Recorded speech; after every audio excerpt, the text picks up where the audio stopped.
we were conceptualizing the Lentor Mansion project, we're trying to look for a reference or an inspiration that will allow us to give the project a little bit more sense of heritage, sense of soul. So this is the reason why we have picked the colonial black and white bungalows as our inspiration for Lentor Mansion. These black and white bungalows tend to be nestled in hilly areas with trees, thick foliage, and they've got a very interesting contrast between man-made and the natural environment. When dealing with heritage icon and trying to draw inspiration from it, we need to be very careful, because if we just appropriate the icon and its characteristics, then it's kind of a shallow way to do it. On the other hand, if we kind of draw inspiration from it, then the sense of the inspiration will be felt but at a deeper level.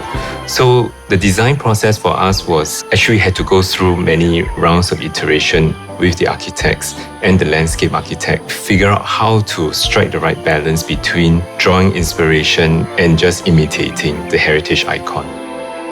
The way we've done it is that the common facilities, such as the clubhouse, as well as some of the pavilions or the gardens, will be maybe more of a direct translation of what a black and white bungalow is.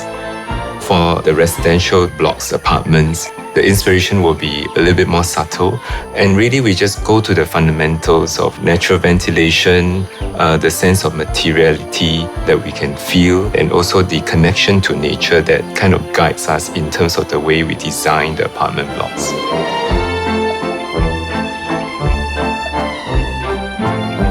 One of the key concepts that we have introduced for the landscaping is the idea of a borrowed landscape.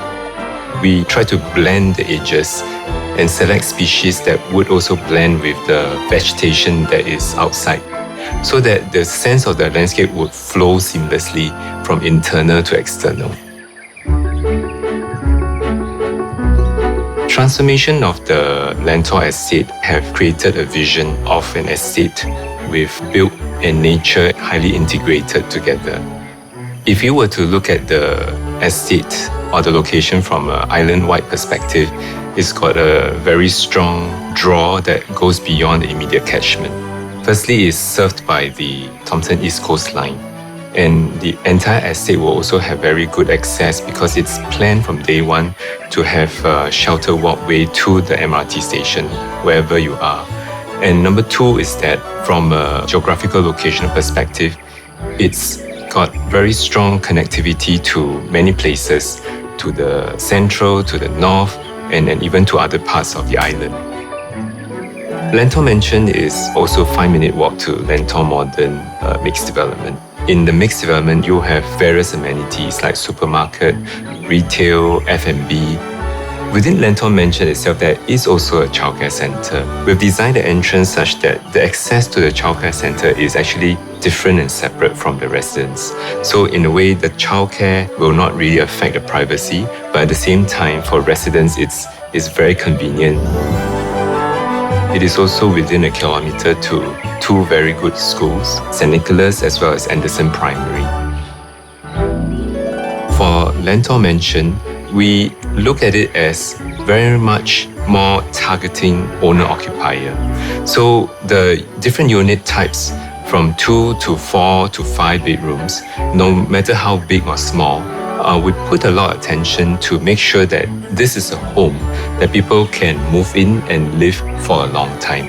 So therein we have to think a lot about the functionality of the space, flexibility of the spaces, and how it can support not just that very moment of one's life, but as time passes, our needs may change or become more. So that's how we really look at every unit designed for Lentor Mansion.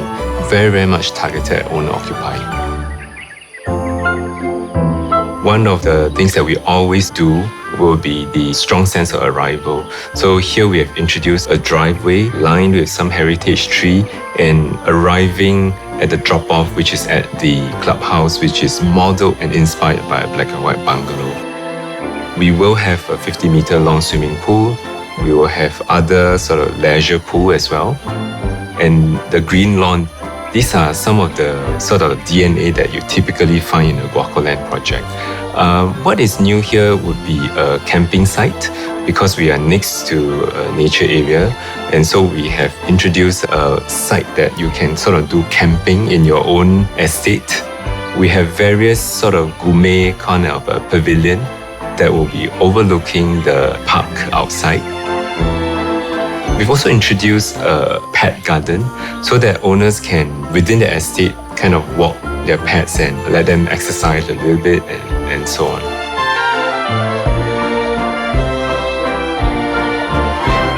What is interesting about the Lentor area is that it wasn't set up as a master development, but in some ways we have almost become a master developer for the Lentor area, because we came in for the first site, the first and only mixed development that's linked to the MRT station, and so this essentially will become like the town center or village center for Lentor. So we do feel that we have somewhat contributed, almost like a master developer. Our role as a private developer or master developer, if you will, is really to bring in our private capital, our creativity and our effort to uplift and transform the location.